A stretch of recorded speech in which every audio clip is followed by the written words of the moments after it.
Woo, here's a hot take on this week's episode. I think it really I think all stems from fear, and it's like fear is like a virus, right? And if you let it Yeah. grow, you need to nip it in the bud as soon as you identify. And I think that's one of the key things, to be honest, is being able to identify very early, as soon as you have a signal of doubt or something negative that comes into your head, and then literally just like Marty Supreme in ping pong, just straight, you know what I mean? Get it out of there, just get it just out of your sphere, out of your consciousness, don't let it in. Don't look back, let's go. Set the pace, watch me steal the show. Higher ground, yeah, I'm rising fast. This is my moment, it's built to last. Keep the focus, keep the drive. No slow motion, I'm alive. Power surging, can't deny. I'm unstoppable, touch the sky. Welcome to the Balanced, Beautiful, and Abundant Show. We are taking you from burned out to balanced, beautiful, and abundant. And today we have a very special guest in the studio. Welcome to the show, Adam Morse. Thanks, Rebecca. I am so happy to finally have you on the show. I met Adam at a charity event in 2023, and he was in LA working on a show as an actor. And I wanted to have him on the podcast because he has such an inspirational story.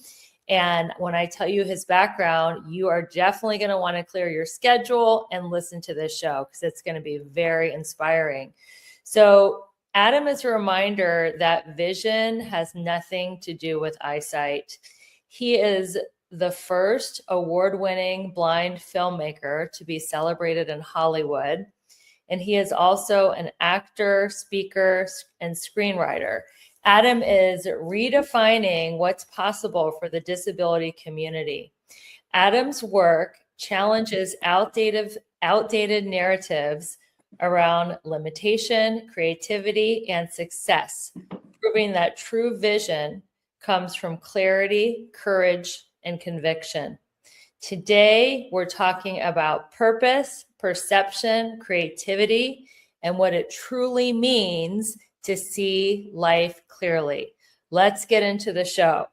So, Adam, tell us how you realized you were blind. What was the story of how that happened, and what was it like leading up to that moment and after that turning point in your life?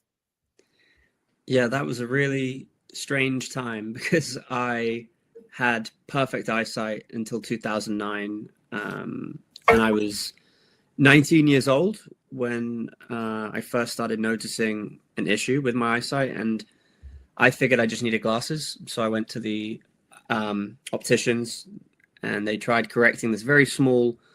It was like a dot, like a very tiny dot in the like dead center of my kind of field of view, and no lens corrected it. So they suggested going to see a doctor, which I did. I saw many doctors over weeks and weeks, and after various tests and hospital trips, I was left not knowing what was wrong because no one could diagnose me or figure out what this issue was. And I should mention that all the while that little dot that I was seeing, it started multiplying, and there was more of them, and they started to flash, and it went from like one tiny smudge of like a dot to then weeks later having thousands of these little dots flashing everywhere like little fireworks. And then and then some months later, after a few months, millions of them, and to the point where the majority of my eyesight had deteriorated. And eventually I got the diagnosis after about 6 months, at which point, I had lost the majority of my eyesight irreversibly, I was told. And I got diagnosed with Leber's, LHON, Leber's hereditary optic neuropathy, an ultra-rare mitochondrial disease with no cure or treatment. And that took me by, surprise. And as you can imagine, the period of processing that was difficult, and it took a little while to adjust. Yeah. And you were telling me the other day that your brother, who's not a twin, he got diagnosed with blindness at about the same time. How did that part of the story pan out? What happened with him?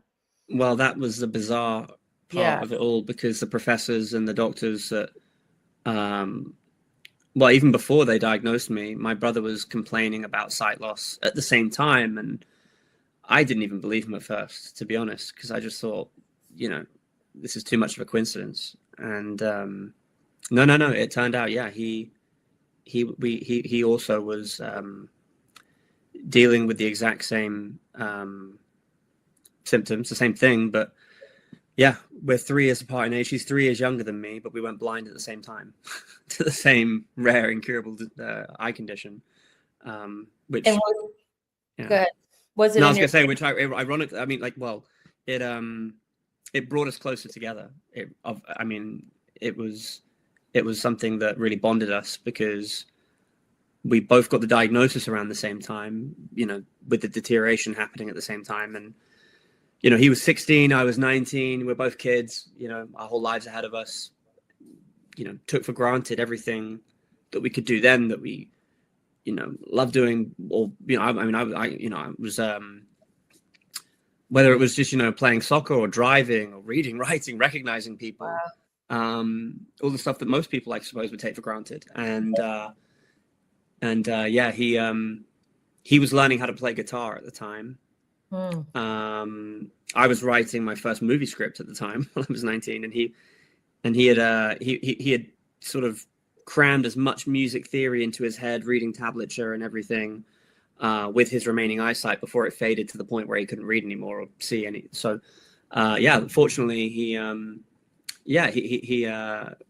managed to learn how to play the guitar, so that when, you know, he had lost, or when it had stabilized for him and for me, being left with a little bit of partial peripheral eyesight that we have left, but still then, you know, being registered blind, we both had to then sort of find ways to cope emotionally, but even practically, just analyzing or addressing what our ambitions are in life and what we wanted to do and what was still possible and what was still achievable. That was, that took some soul searching. And you know what, I'm really proud of Jake, because he's come such a long way since 2009, since he got his diagnosis. And you know, he's an amazing musician and has played you know, guitar on the soundtracks for most of the films that I've made till now. Yeah.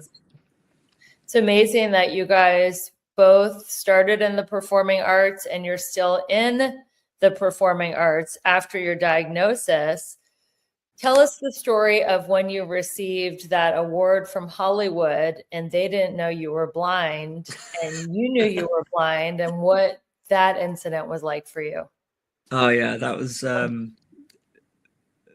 well, I'm laughing and I'm smiling because it's funny, and you know the story about, you know, for anyone like watching, listening, it was not funny at the time. Yeah. But you know, in hindsight, you have a new perspective. And anyway, what happened was I was that I mentioned a second ago, right? I was writing my first movie script as I was going blind, and and the adjustment period that I alluded to, that was a few years.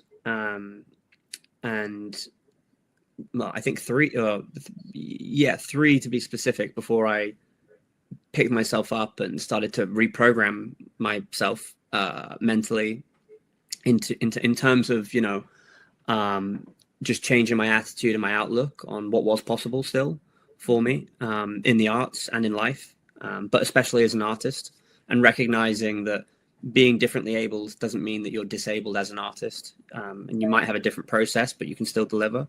And I, you know, brainwashed myself with this, almost like psychotic optimism about what was, possible and achievable. So when I picked up that script again, I started looking at it. I said, okay, I'm going to do this. I'm going to direct this script. I'm going to make this film. And yeah, fortunately, I had you know, a good support network, group of friends that wanted to get into film and make films as well. So I self-funded this short film after my first trip to Vegas, which was a yeah, a lucky time on the slots and blackjack tables, which is a whole nother story actually. You funded your film on the slot machines from Vegas because you won. Yeah. I That's mean, I wasn't like, you know, some big high roller crazy. It was, you know, came away from Vegas with a few $1,000 up, which was enough for me to be able to hire kit and rent equipment and have a budget for catering to feed people. But no one was paid on that first short film. It was all the money, like I say, kind of went into the production to get this thing made on of a professional standard and level, and had a really great team and crew, and like I say, a lot of friends that came together as well. But yeah, when that film was finished and I was ready to send it out into the world to festivals, I was submitting it without disclosing my condition. I didn't want to talk about being legally blind and open that conversation up at the time, because I was still very young. I was in my early 20s, having made my first short film, still recently living with blindness and kind of coming to grips with what that meant for me in terms of reception and how I would be received by others. And so yeah, I just made the choice to not disclose that information to the festivals or to anybody really, even when I was out and going to parties, events, networking. And I mean, like you mentioned when we met, I was on a show as an actor, and that's my background. Before I went blind, I was a stage actor doing theater, and it was an act for a long time, playing a blind person, playing a sighted person, a fully sighted person in my real life, and Yes. keeping my blindness secret from the industry, mostly because I was scared of being discriminated against, and I was discriminated against when I did share it in certain moments where I felt vulnerable and I wanted to be open. A lot of the time I would have to come face to face with prejudice and people putting me in a box or rejecting me or not wanting to back me or give me a chance because they thought my condition would be a hindrance. And for what, and so as a result of all of those experiences, when I made my first short film, I said, no, I'm not going to disclose this, talk about it. So anyway, what you're talking about, the award that I got for The Window, my first short film in Hollywood or in LA, it was at the Hilton in Pasadena, and it was one of the first awards of the ceremony, and it was a very fancy, it was a big ballroom, whatever, and black tie event, and I'm sat at the back at a table right at the back. I guess they had, the people with the feature films at the front and the, whatever. And so, and yeah, the shorts were given out at the start of the night. And I think it was actually the first award of the night. They called out my name, and I was like, oh, wow. And everyone at my table was like, go on, get up. And I'm like, okay, whoa. And I start, I'm in my suit or my tuxedo, whatever. And I'm walking to the stage, which I know is, down there in the midst of all of these flashing lights that I see all the time, which is basically the dead cells in my optic nerve. And so, yeah, through this like neon haze of like lights and dots and flashing fireworks, I'm like making out the shapes of other tables around me, and I'm trying to weave through them and, squeezing through, trying to get to the front of the stage to collect the trophy or pick up this award on the stage. Right. And I start hearing everyone laughing in the room, and I'm saying and I'm questioning in my head, going, have I got something on my face? Like, what's funny? Why is everyone laughing at me? And then and I keep going, and I'm trying to get to the stage, and then someone comes up to me and grabs me by the shoulders and turns me around and starts pushing me in the opposite direction. And I realize, like, I'm walking away from the stage. I'm going in the wrong way. I can't see where I'm going. And I think I was like walking out the room, and people were like, oh, very like laughing, thinking, oh, he doesn't need the award. Like it was a bit. Maybe thought people probably presumed I was just having a joke or doing a bit, like, oh, I don't. Anyway, when I eventually get to the stage, and after this, whoever that gentleman was who kindly guided me in the right direction, and think nobody. The last thing in anyone's mind is like, oh, he's blind, he can't see. They just think, I don't know, I'm drunk or I'm just doing a bit. I get on the stage, they give me this really beautiful award, which is like a film canister. And I'm stood there at the podium. And there's hundreds of people at this festival, at this film festival, this room. And I say to myself, I'm going to make up for, you know, or I'm gonna just play it so cool. I'm gonna do like a Joe Pesci and make it the shortest acceptance speech ever, you know. And it was a little bit longer than Joe Pesci's "Thanks a Lot" and offstage, but it was still, you know, really tight. And I was just like, you know, thank you everybody. I really appreciate this. Hope everyone has a great night. Blah blah blah. Whatever. That's it. Mm-hmm. And then hold up the award. And then as I go to get off the stage, I step to where I think the step is, but then I fall off the stage. Oh God. and that noise, you hear everybody like gasp, like in the room at once. And then I pick myself up and I dust myself down and I'm like, pick up my award. And after I've fallen off the stage, like full on Jennifer Lawrence, but worse actually, it was like fully off the stage. And then I carry my award right to the back of the room, to my table at the back where I was sitting. And the MC or the compere or whatever, he comes on back up to the podium and he goes, "Well, ladies and gentlemen, that's how not to do it." Oh. And I just remember going so red. I was so embarrassed. And but you know what? Like, there have been so many moments like that. And I've got so many other stories of situations where, you know, hiding my condition has led to these, you know, really, really awkward, you know, scenarios. But looking back, would I change any of it? No. It's character building, you know. it's funny in hindsight too. Like, yeah, we're gonna cut to a quick commercial break. That is an awesome story, and you are just, to say that's character building is so amazing. It just shows you the perspective that you have. So when we come back, we're gonna talk about how to not allow someone else's doubt to become your truth. So we're going to cut to a quick commercial break. Thanks everyone for listening to the Balanced, Beautiful, and Abundant show, and we'll be right back.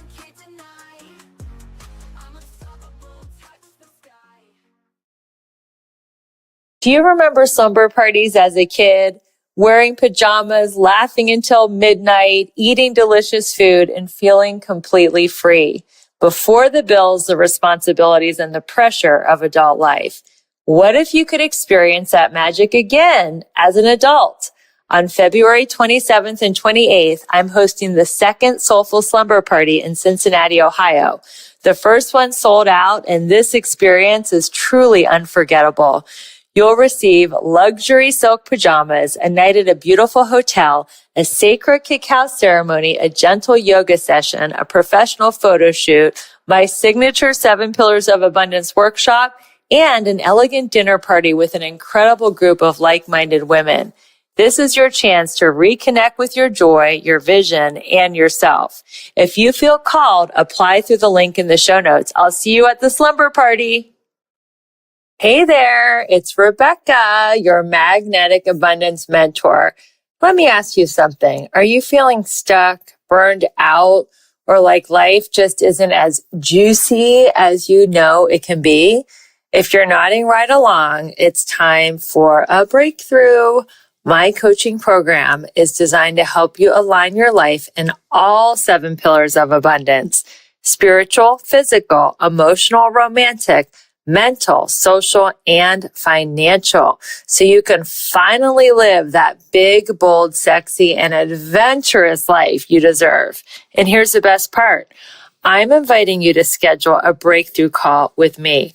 No pressure, no sales gimmicks, just a genuine chance to experience my coaching firsthand and get crystal clear on what is next for you.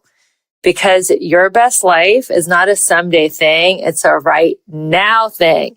So click the link in the show notes to book your breakthrough call, and let's start making magic together. Your next level is calling you. This podcast review is from Bring It On, and she says that the Balanced, Beautiful, and Abundant show is amazing and inspiring. She goes on to say, I believe this show is a place where women can come and really learn and grow. Rebecca creates a strong and safe space for women to share and be vulnerable.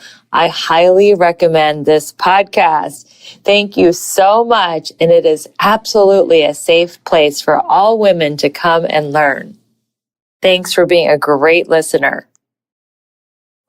Don't look back, let's go.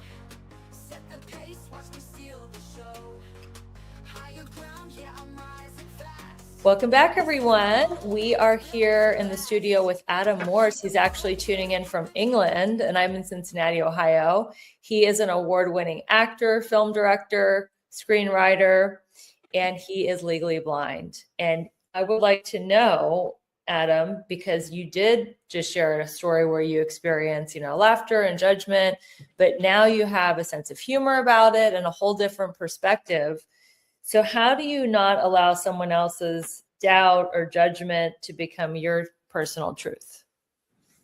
It's a good question, and I think it's like anything, really. It's just practice, because it comes easier to some than others, maybe, but for all of us, just by repetition of being able to repel or block out any kind of negativity, in one ear and out the other, as they say, or just find ways of not letting it affect you, and filtering it out and focusing on the positives.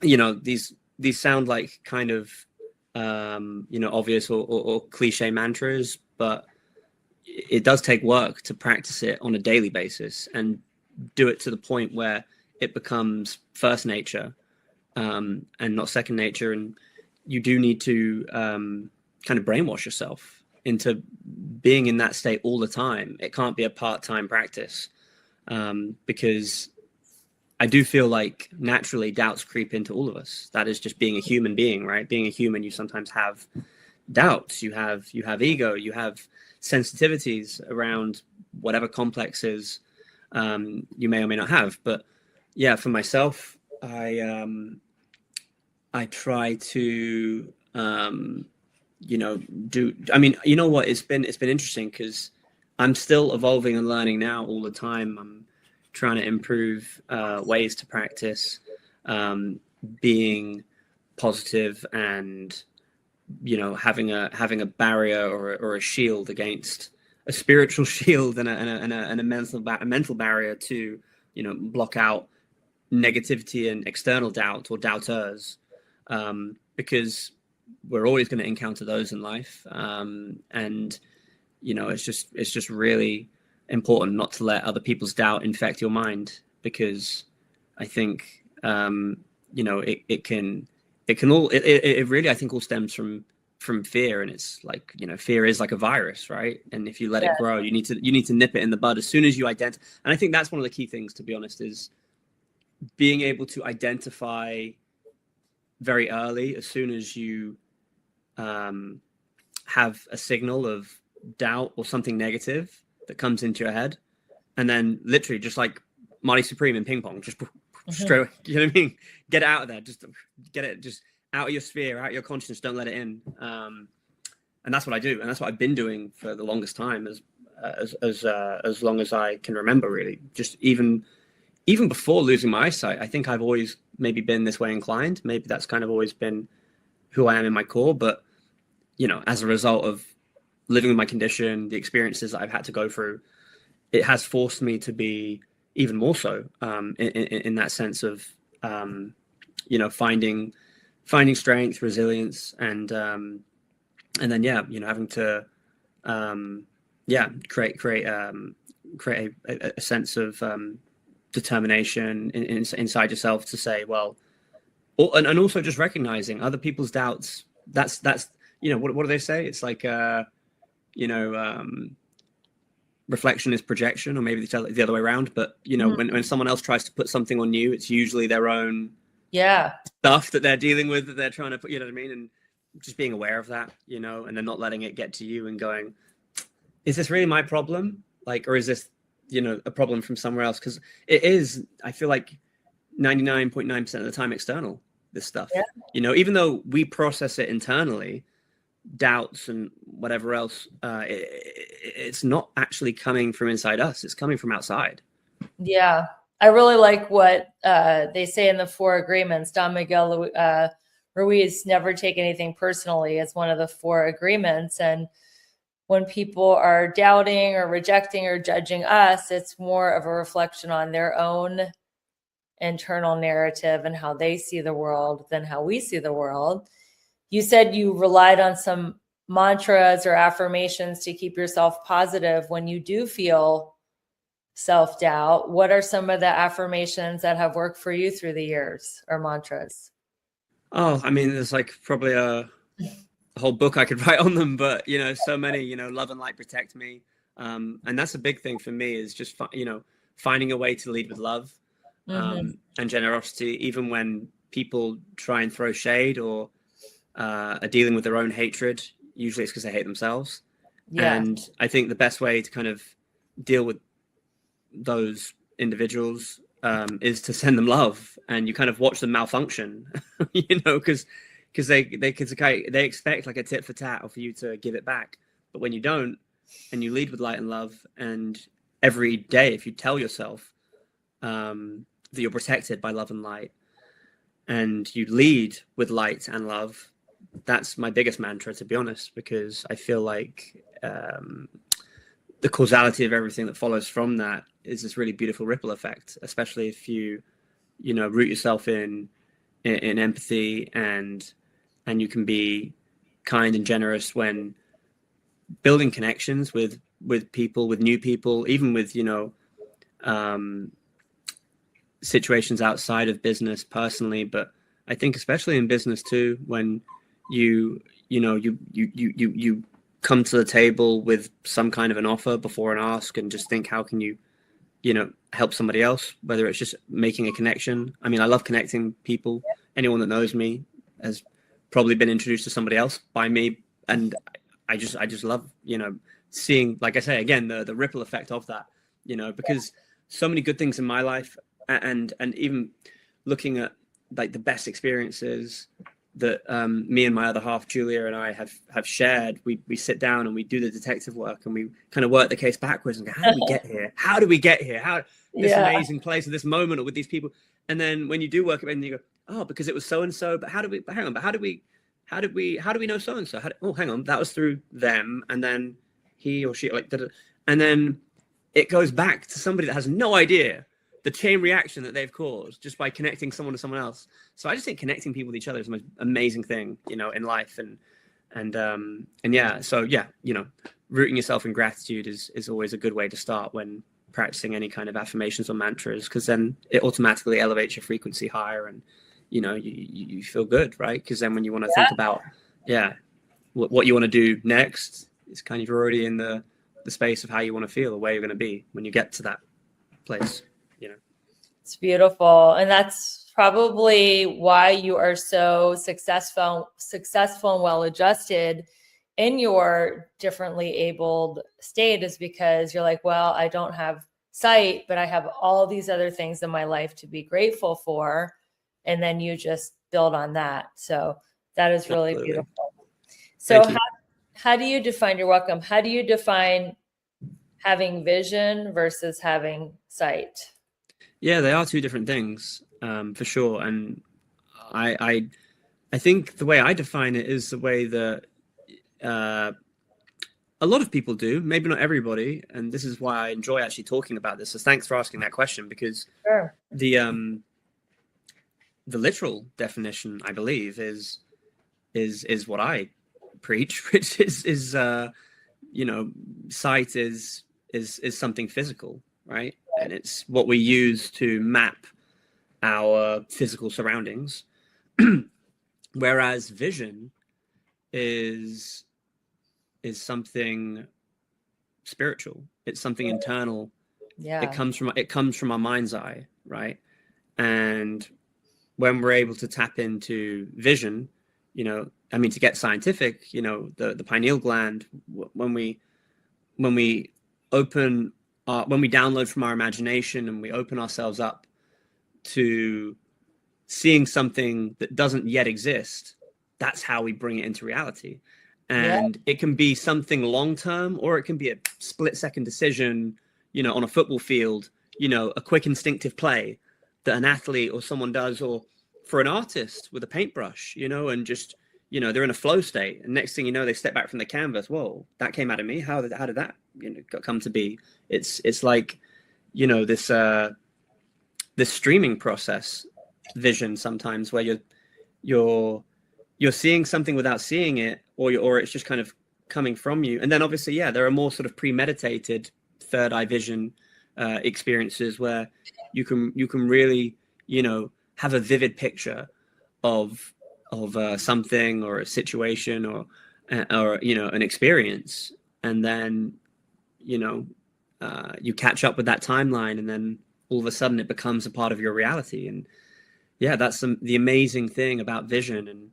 And so for me as a filmmaker or as an artist, I'm using my vision all the time, and ironically, since I lost my eyesight, it's elevated my vision. Beautiful. That leads me to the next question.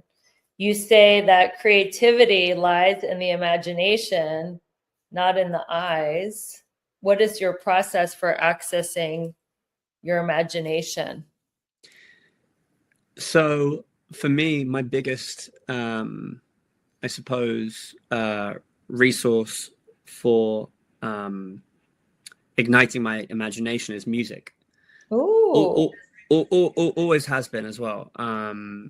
And I think, music was my big love even before film. And I feel like, they can really inform each other as well, both art forms, and they obviously come together in filmmaking anyway, but with and likewise even with music and applying visuals to music. So for me, I like to listen to a piece of music, and then I see pictures. It'll really help my imagination to kind of run wild, and so that's my biggest thing, I think, is music. And the other thing is meditation or dreams, both actually. And that can be daydreaming in a meditative state where I'm just relaxed, trying to get into those theta brain waves or alpha, and then obviously there are actual kind of nocturnal or lucid dream states and that was obviously the inspiration in making my first feature film that I wrote and directed, Lucid, with Billy Zane. That was exploring that topic and my fascination with the subconscious mind and the power of dreams and their influence over us. I even find, I've always found, but now even how inspiring dreams are as well, to unpack those and what kind of big ideas they can lead to, but even small, quote unquote, small ideas, or anything from just interesting camera movements I might see, how I want to direct a camera, or even just kind of I don't know, relationship dynamics, random things that you hear and see in your dreams. I don't know if it's the same for you. Do you have we're going to cut to a commercial break, but when we come back, we're going to talk about your method for remembering your dreams, because I feel like you remember your dreams a lot better than the average person. Thank you, everyone, for listening to the Balanced, Beautiful, and Abundant show. We are going to go to a commercial and be right back.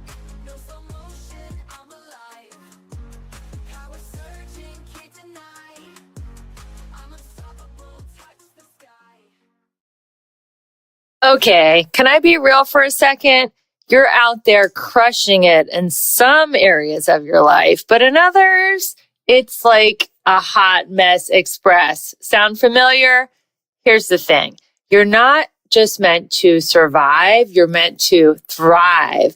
And that's exactly what I help my clients do in my coaching program. Together, we'll tackle all 7 pillars of abundance, because who wants killer abs but a dumpster fire of a bank account? Or a thriving career but 0 in the romance department? Yeah, no thanks. I'm inviting you to schedule a breakthrough call with me. No pressure, no awkward sales pitch, just you, me, and a chance to figure out why you're stuck and how to get unstuck. So stop doom scrolling and start doing something about it. Click the link in the show notes and let's start giving you your best, most bougie life. You in?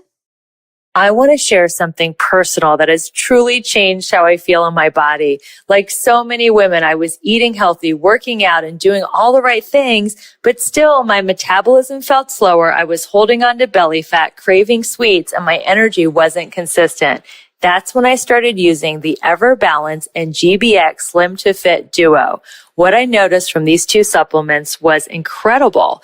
My belly fat started to release, my cravings for sugar went way down, and I had a steady, consistent energy flow throughout the day. I didn't feel like I was fighting my body anymore. It finally felt like my body was supporting me. This duo works at the hormonal and metabolic level, which is especially important for women in midlife. I feel more confident, energized, and more like myself again. If you're ready to support your metabolism and step into your most vibrant, magnetic self, go to the link in the show notes to grab your discount. Don't look back, let's go. Set the pace, watch me steal the show.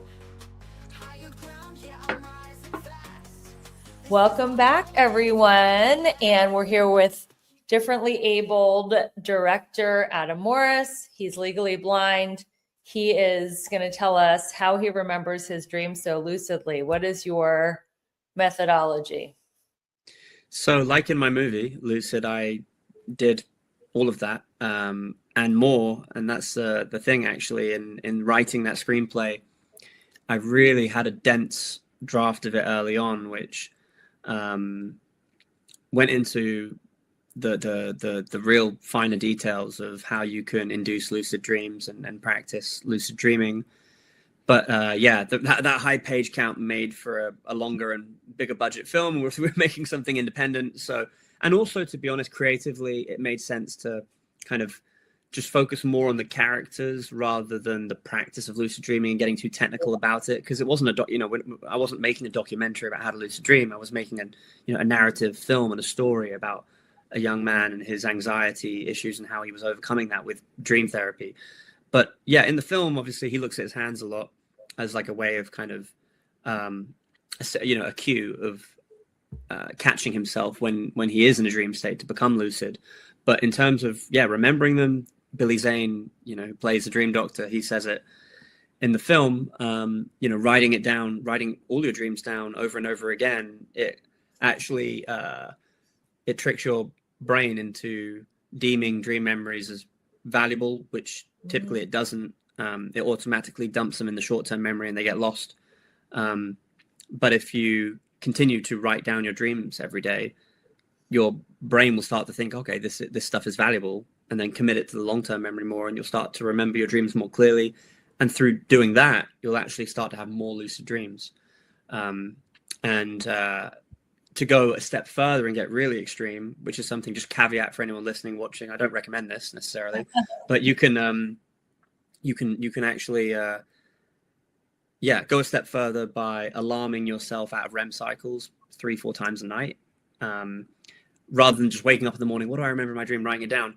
You wake yourself up 3-4 times a night and do it. And that's a little bit much, but it's a kind of way of fast tracking the process, because you typically go into a REM cycle of where you dream every kind of 90 minutes or so every hour and a half through or maybe even hour 45, 2 hours, however you want to set it. You set an alarm to wake yourself up, and then have a pen and pad, or I guess you could even write on your phone, but there is something good about writing as well. However you want to do it, to record, write down your dreams, journal them multiple times a night. And that's like I say, another or a more extreme or intense way to expedite practicing with dream and remembering your dreams. Do you think that because you don't have physical eyesight, that your imagination and your dreams have become more real and more lucid to you? 100%. Yeah, I've noticed the vividness of my imagination become amplified since I suffered my sight loss, and it's been a gift in many ways, and I've noticed it not just in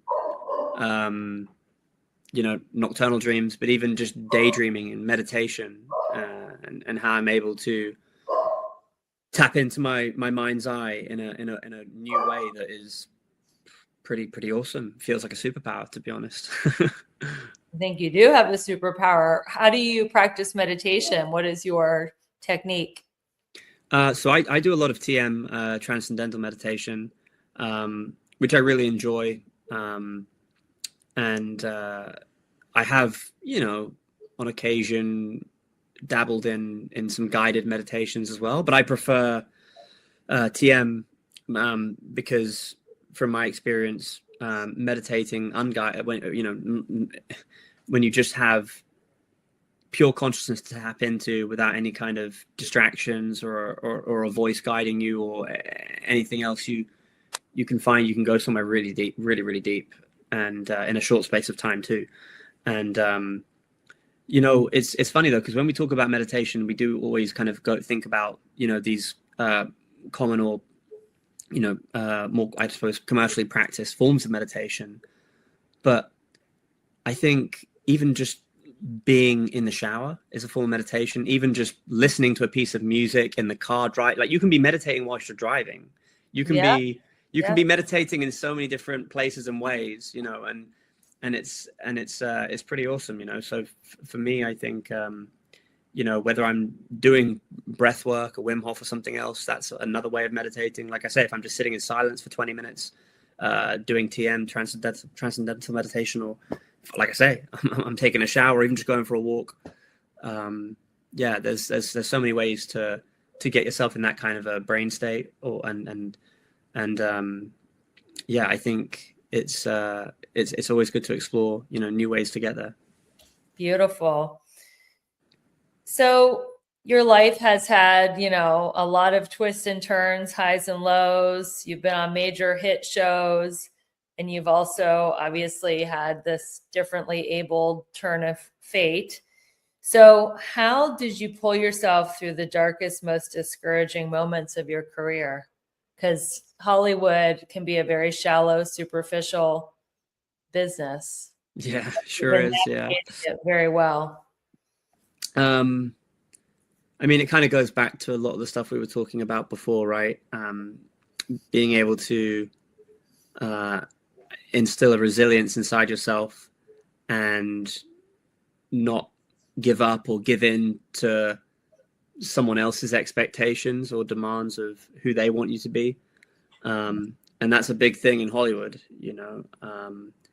everybody is sort of encouraged to think and act a certain way.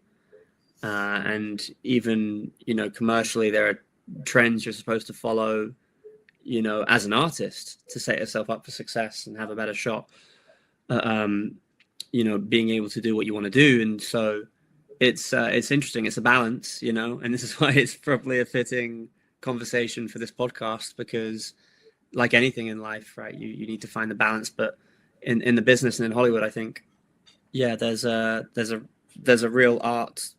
There's an art to finding the balance in being authentic, and maintaining your integrity as an artist and what you want to create, but at the same time, not hating the players around you, and don't hate the game either. Love the game, enjoy it, play it. What I mean? Find ways to thrive within it, and have the best of both worlds, because it is possible. And maybe sometimes there are, I wouldn't say sacrifices, but I'd say concessions that you have to make when it comes to picking and choosing how you move and how you navigate, career choices. I just really trust my gut and my intuition, to put it simply. I think, honestly, I just really trust my instincts and my higher self. I refer to my intuition as leading me, guiding me. Who knows, which is the right path to take. And I think we all have that voice inside of ourselves, and we all just need to trust it and listen to it as much as we can. What is your definition of resilience? Well, I would say not taking no for an answer is my definition of resilience in many ways. But at the same time, when I think about the word no, or what that means when you're told no, I think especially in the entertainment industry, it just means not today. And that's probably applicable to other industries and other people in walks of life that are told no as well. And just reminding yourself to be resilient and to have the resolve to say, okay, this is today, tomorrow's a new day. And there are going to be new opportunities, new windows of opportunities that open up to me, and manifesting that. Can you give us an example of a project or an acting role where you were told no very many times and you kept persisting and you got something great? I can think of so many. I just don't know which one. Give us your favorite one. Well, I can quickly speak on two. Obviously, okay, let's talk. One being Lucid, making my first feature film. That was a really tough thing to do, to get your first. And anybody who's ever made a movie before, a feature film, knows how difficult it can be. And so, having been told no by countless production companies, people, producers, investors, to the point where even me, somebody who, like I said before, I am psychotically positive about everything, and I have to be. Even I was having moments going, is this going to happen? Am I going to get this movie made? Can I do it? Because it was going on for, it took years to get the movie made. And so the thing is, I just kept meditating and seeing the film in my head finished, and then picturing the premiere and that feeling of showing it to an audience and experiencing it, the finished film in a room full of people, and then just realizing that wasn't my imagination, that wasn't a dream, that was the future. That was a potential future timeline, and I could be in that timeline. I could be in that future.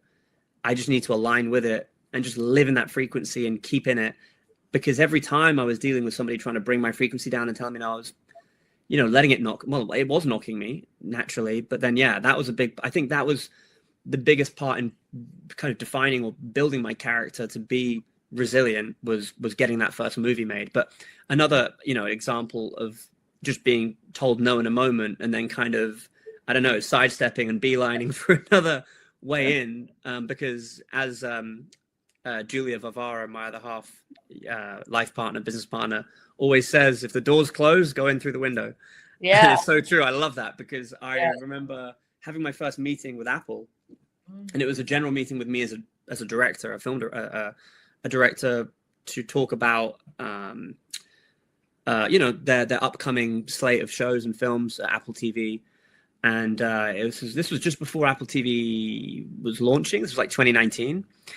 And, the show C with Jason Momoa had wrapped its first season. Well, it was in the can. It was being finished in post-production. It was, set to come out and be one of the flagship kind of shows of Apple TV when it was due to launch, a few months from when I was having this meeting. And in the meeting, I spoke about ideas I had of what I, could maybe bring to the show as a director, some ways that I could kind of translate the blind experience in terms of framing a point of view with the camera and stuff, doing things that, and they really like the ideas, and they put me in touch with the showrunner, Jonathan Tropper, who showrun season 1 and 2 of the show. But anyway, by the time I got speaking to Jonathan, he said that he had seen Lucid, he had seen my movie and enjoyed it and would love to work with me, but he already had his directors lined up and attached for the next season, for season 2 of C. And so it was a really nice way of being told no, because it was like, I love your work, I want to work with you, but on this occasion, it's just not going to fly, because I don't know, too late to the party, I guess, you know? Yeah. And instead of dealing with that no, or being told no by just saying, well, thanks anyway, and then kind of moving on, I kind of kept pushing. And I was like, well, you know, I understand, you know, you got your directors, you know, and everything, but, you know, I'd really love to be a part of this show. I had such a great meeting with the rest of the team at Apple, and he was like, I know, yeah, you know, but maybe in the future, blah, blah, blah, we'll see. No pun intended. And then I asked him, I said, well, where are you at now? You know, what stage are you in prep already? And he's like, yeah, we're location scouting, we're casting. I said, oh, you're casting? You know, I'm an actor too, by the way. He goes, no, I didn't know. He goes, I did not know that. No, I said, that's how I started out. I was an actor, you know, before I started making films behind the camera. And, you know, I'm still doing acting, you know, for the right opportunity. You know, I'm offering my services in front of camera. And he said, well, we can put you in the mix for an audition, or if you want to send in a tape, I can talk to our casting director. I said, sure. And so I ended up sending in a tape, having a recall, or doing another audition, and then getting a part and getting hired as an actor on the show. And what show was that? And that was C on Apple TV with Jason Momoa. And I was in season 2. I got to be in 3 episodes of the show. I got to do a lot of really cool fight stunt work as well. You know, riding horses, sword fighting, and amazing stuff. And that was an incredible experience, because I got to destigmatize what it meant to be a blind actor, and the expectations of others. I had a double standing by to do all of the stunt work, but I insisted that I had to do it myself. So you see me on the screen, you know, riding the horses, fighting with the swords, and my character kidnaps Jason. Did all that blind? You rode a horse and did a sword fight blind? Yeah. And even the choreographers were some of the best in the business. They were like, Adam, we you know, they told us that you've got an eye condition, because I was one of the only, I mean, most of the cast can see and are fully sighted playing blind. I'm actually, you know, legally blind playing blind, but even so, like, the choreographers who are aware of my condition, they didn't believe me. Like, a lot of people don't believe me when they meet me. How did you not fall off the horse? Well, I mean, like, Rebecca, I can't see you on the screen. Obviously, I'm just looking. Right. So people can see me. I can't see what's on the screen. How I direct movies is on a giant, like, 70-inch screen with my face right in there. So the partial peripheral sight I can use to kind of frame a shot. But unless I'm right up close to a giant image, I can't. But when I'm faking eyeline, forget a screen. Even in normal life, I'm talking to somebody, I can fake an eyeline of where I know their face is, where I hear they're coming from. The horse, if you can't see where the horse is riding, how do you stay on a horse, and how do you ride a horse without seeing? Well, that's what I've realized. You know, memory is such a. I mean, my memory, as well as, like, you know, I mentioned the gift of my imagination being amplified through my sight loss. A few other superpowers that have been elevated through me losing my eyesight. Memory. I have superhuman memory now, because it's a muscle. You know, there's no such thing as a bad memory, only an untrained memory. So we all have the capacity to improve memory. And so everything is a memory exercise every day. Where did I leave my cup of tea? Okay, I can't read a map. Where are my directions? I have to remember where I'm going, blah, blah, you know. But even, like, when it comes to telepathy, precognition, all these other kind of. So you rode horses before growing up as a kid? No, never ridden a horse before in my life. So when I learned how to ride the horse for the show, I had to memorize the blocking, as we call it, of where I'm supposed to be. And even, you know, where I ride the horse, where I get off, where I jump off, where I do, and even the stunt work, the fight choreography. It's like for anyone else, really. It's just learning the beats and memorizing. Okay, he throws that punch, I move here, that kick, and you know, when you have it all practiced, and then you can run it in real speed, real time, and have it play out. It's really exciting, and it's even more exciting when people hear about me doing that stuff, and then it kind of flips the paradigm of disability, or changes their perception of blindness when they think, oh, so that's possible. You know, and it's really cool for me to be able to do that stuff, you know. So I had a great experience on that show, but like I said, you know, it all came from being told no, and then not taking no for an answer, basically, and you weren't the squeezing myself into the show as an actor. I love it. Well, let's end with a couple rapid fire questions. What is a daily non-negotiable for your health? Meditation, which I've spoken about before, and that's pretty easy to keep up with, because, like I say, if it's me actually, you know, taking 11 minutes for a Wim Hof breathing exercise or 20 minutes for a transcendental meditation. Or even if I neglect both of those, then it's just an extra moment in the shower to just, you know, wash off the negativity that I might have felt from wherever that day, and then just, you know, reinstill some positivity. A belief that you had to unlearn to become successful. A belief that I had to unlearn to become successful. Yeah, again, something that I think we spoke about or we've already touched on, which is not no. Okay, we didn't actually talk about this, but the answer to that question would be learning to walk before you can run.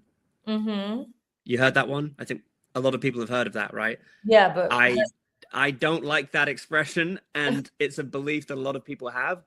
I unlearned that very quickly early on because it just didn't resonate with me.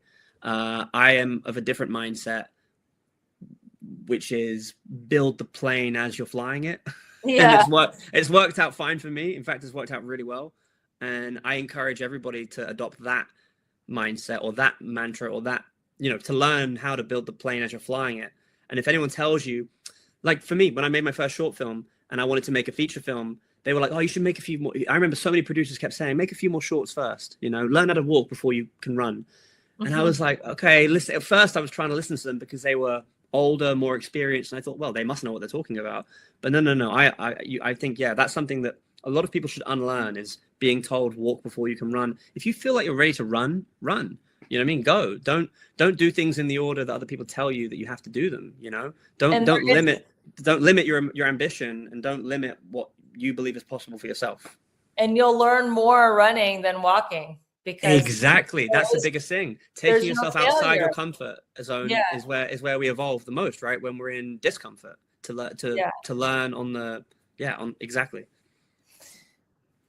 The sound that instantly grounds you is